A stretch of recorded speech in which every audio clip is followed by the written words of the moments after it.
I'm currently working on my introduction, but here's what I have so far. Depression can be caused by many different things, both physically and mentally, and some of the symptoms that can be caused affect that as well. First, we should discuss the chemical called serotonin. According to an article written for Medical News Today, the chemical is found in the pineal gland of the brain, or the deep recesses of it. The chemical helps regulate many parts of the body, including mood and behavior, and studies done by Mark Miniden, a professor of radiology at Washington University in St. Louis, have shown that people who are more depressed have lower rates of the chemical in their brain. Now let's talk about what people can experience physically. There are many different things that ways of depression can come onto a person, most common being extremely sad situations, death in a family, or just loss of a friend.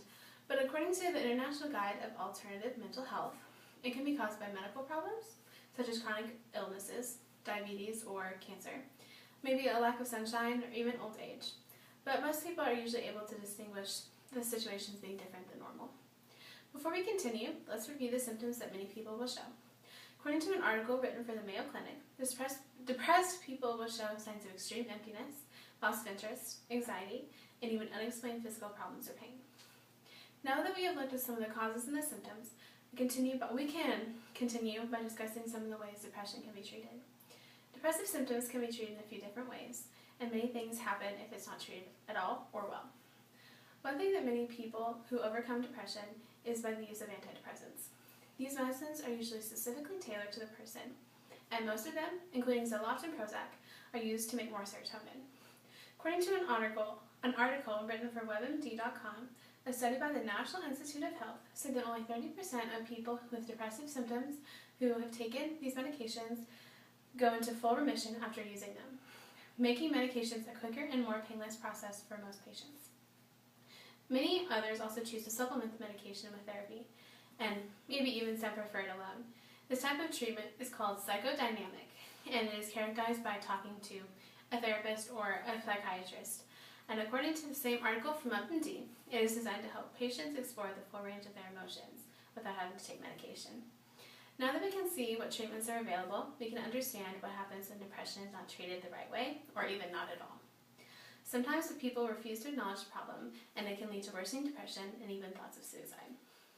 So, why is this considered a problem here in the United States? Depression is considered an epidemic.